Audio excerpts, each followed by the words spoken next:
Valorize sua história com os produtos da Von Reg. Link na descrição. Ao contrário do que a propaganda republicana diz, a nobreza brasileira não era uma casta superior que vivia como um parasita em cima do povo. Muito pelo contrário.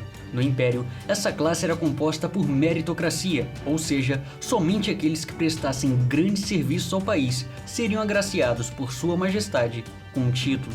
E como não poderia ser diferente, os militares, homens que juraram dar sua vida em defesa da pátria, não poderiam estar de fora dessa lista. E hoje vou apresentar 7 dos mais importantes nobres militares que o Brasil teve.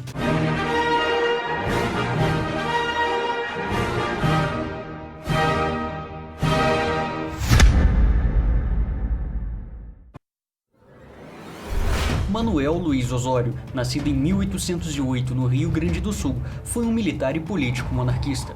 Sendo um dos maiores soldados de nossa história, é patrono da arma de cavalaria do Exército. Filho de Manuel Luiz da Silva Borges, militar que participou da conquista da Cisplatina, o legendário, como ficou conhecido, aos 15 anos de idade ingressou como voluntário no Exército Imperial, onde alcançou a patente de marechal. Desde então, defendeu a bandeira brasileira em grandes conflitos, como nas guerras da Cisplatina e contra o Oribe-Roças e na Revolução Farroupilha. Mas foi em 1866, na Batalha de Tuiuti durante a Guerra do Paraguai, onde conquistou seu maior destaque. Na ocasião, Osório liderou as tropas da Tríplice Aliança contra o exército do ditador Solano Lopes, e após 5 horas de intenso combate, a batalha resultou em grande vitória, fator decisivo para nosso triunfo no maior conflito bélico da história latino-americana. E por seus serviços, Osório foi agraciado com os títulos de barão em 1866, visconde com grandeza em 1868 e, finalmente, Marquês de Herval em 1869. Francisco Manuel Barroso da Silva nasceu em 1804 em Portugal e 4 anos mais tarde, junto de seus pais, veio para o Brasil, onde se tornaria um dos grandes marinheiros de nossa história. O almirante Barroso, como ficou conhecido, ingressou como aspirante na Academia Real dos Guardas Marinhas do Rio de Janeiro em 1821.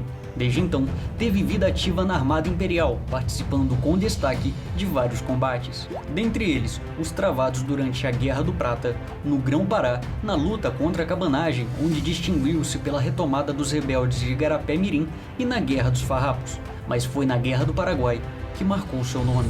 Nela, no dia 11 de junho de 1865, comandou o ataque que resultou em nossa vitória na Batalha Naval do Riachuelo, ocasião em que foi destruída grande parte da marinha inimiga, garantindo nosso domínio das águas e recuo das forças do ditador Lopes. E por seus serviços, Barroso foi agraciado com o título de Barão do Amazonas, nome dado em homenagem ao navio que comandava na Batalha do Riachuelo em 1866. Manuel Marques de Souza, nascido em 1804 no Rio Grande do Sul, foi um militar e político monarquista.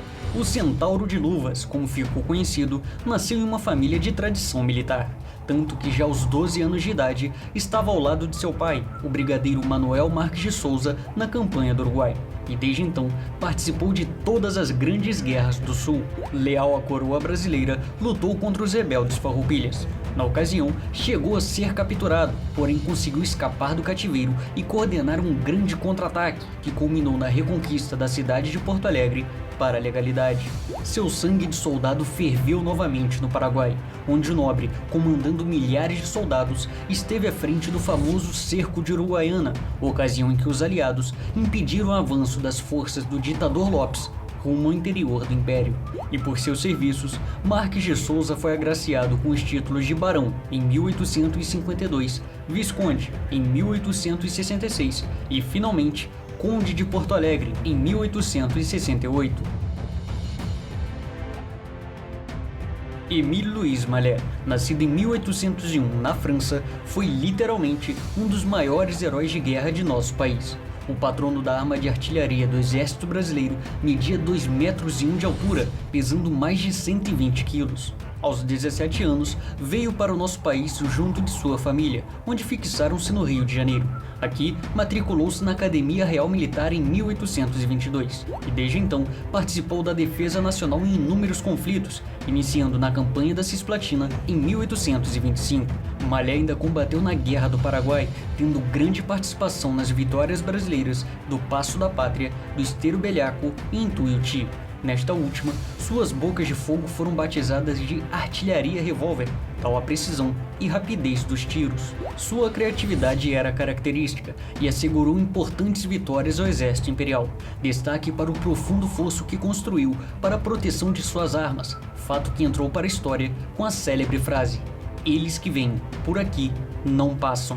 Em reconhecimento aos seus serviços prestados à pátria, Malé foi agraciado com o título de Barão de Itapevi em 1866. Thomas Cochrane, nascido em 1775 no Reino Unido, foi um oficial naval e político britânico. Sendo também herói de nossa independência, se destacou na conquista das províncias do norte, a causa brasileira. O Lobo do Mar, como ficou conhecido, dedicou grande parte de sua vida à Marinha Real Inglesa. Na Europa, é lembrado por ter capturado a armada de Napoleão Bonaparte, sendo reconhecido como grande almirante pelo próprio imperador dos franceses. Após polêmicas na Europa, em 1818 aceitou trabalhar para o Chile e o Peru em suas guerras de independência. Depois, em 1822, por conta de suas habilidades, José Bonifácio aconselhou Dom Pedro I a contratá-lo.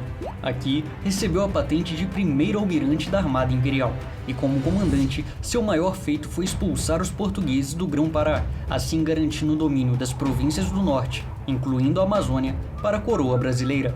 E por seus serviços, Cochrane foi agraciado com o título de Marquês do Maranhão em 1823. Detalhe, mesmo não sendo hereditário, sua família usa até hoje esse título. Joaquim Marques Lisboa, nascido em 1807 no Rio Grande do Sul, é o maior marinheiro de nossa história, sendo também o patrono da Marinha de Guerra do Brasil. O velho marinheiro, como ficou conhecido, iniciou sua carreira em 1823 como voluntário na Jovem Armada Imperial.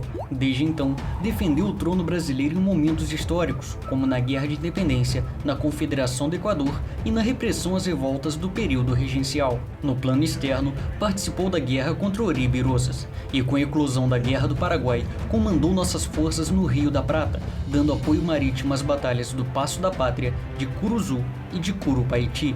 E por seus serviços, Marques Lisboa foi agraciado com os títulos de Barão em 1860, Visconde em 1865, Conde em 1887 e, finalmente, Marquês de Tamandaré em 1888. Luiz Alves de Lima e Silva, nascido em 1803 no Rio de Janeiro, foi um militar e político monarquista, sendo ele considerado o maior militar de nossa história e patrono do Exército Brasileiro. Filho de Francisco de Lima e Silva, o Barão da Barra Grande, militar e político de alto escalão, o pacificador, como ficou conhecido, aos 8 anos de idade ingressou, simbolicamente, como cadete no Exército Imperial. Porém, seu batismo de fogo só veio em 1823, na Guerra de Independência. Desde então, teve envolvimento direto nos maiores acontecimentos do Império. Forjado na caserna desde jovem, teve forte liderança na reação contra separatistas, de norte a sul, que ameaçavam a integridade nacional. Também foi o líder das tropas em conflitos externos, como na Guerra do Paraguai, quando reorganizou e modernizou o exército. Detalhe, foi até um precursor da aviação militar brasileira, a usar balões tripulados para vigiar o inimigo à distância. Sempre leal à coroa, foi figura central na defesa da monarquia para a existência do Brasil enquanto país soberano e unificado. Isso porque, assim como outros militares de sua época, conhecia o caos que a ausência de um soberano causou ao país. E por seus serviços, Lima e Silva foi agraciado com o título de Barão em 1841, Conde em 1845, Marquês em 1852 e, finalmente, Duque de Caxias em 1869.